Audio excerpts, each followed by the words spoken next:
Humanity sets the agenda.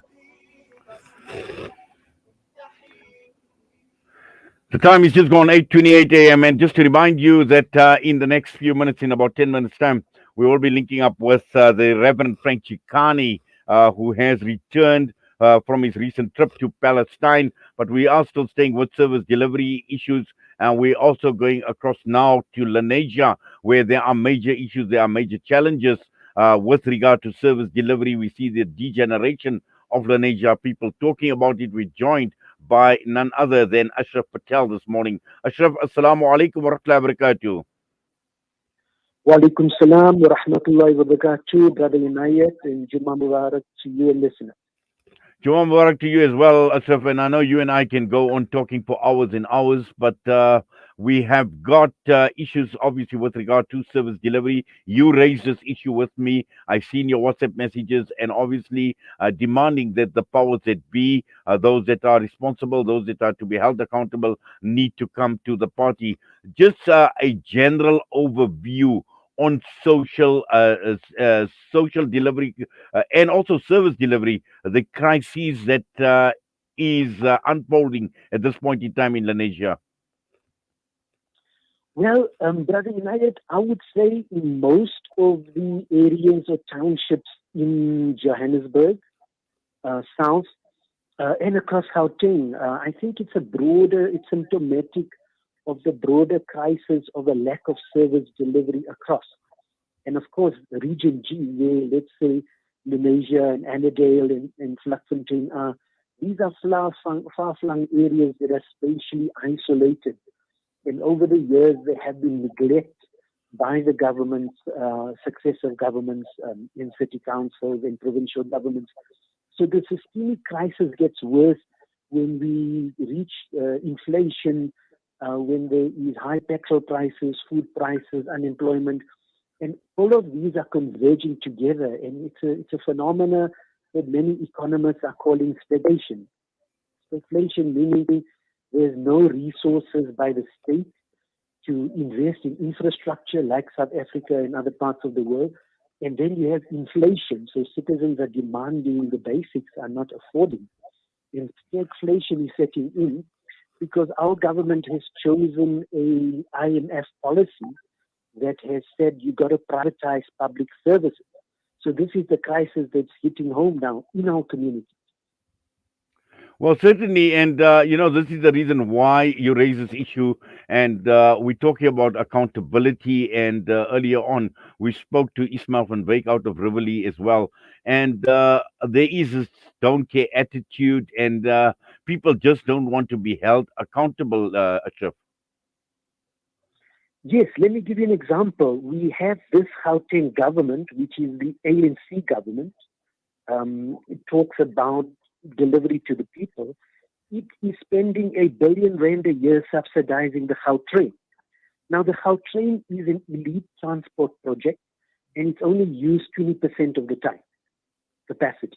And that subsidy has been going on for 15 years. And there's been no public outcry over it, just by the union. And so communities need to ask questions of the provincial government. I mean, it's all and well the premier talking about the township economy, etc., etc. But if you do not invest in public infrastructure, which is transportation, especially affordable transport, you're not going to have economic activity, etc., etc. But the government is now privatizing these, which means the cost of the services will go up. And in an inflationary environment, that's going to lead to social unrest. So this is one example of the privatization policy of government.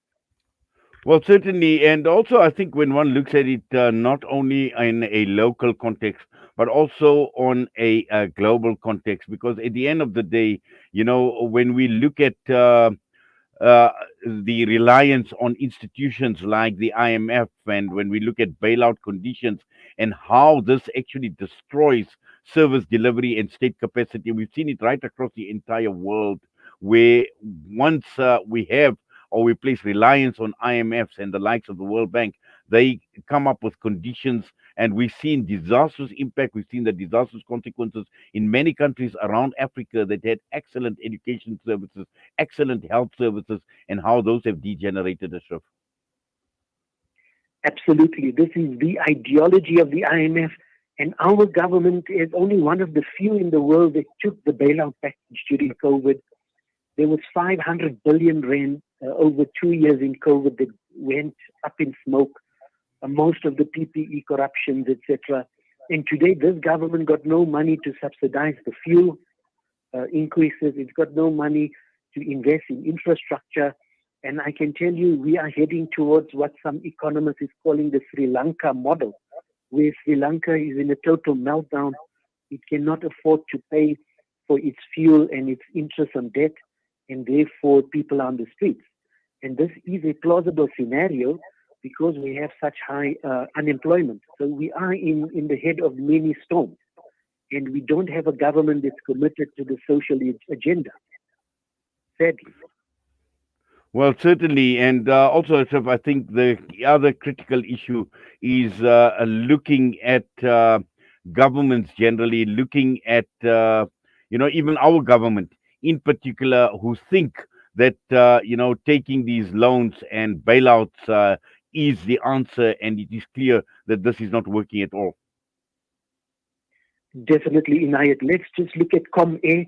ComA has gone into liquidation, but yet for 2 years during COVID, this government allowed ComA monopoly access to local airlines.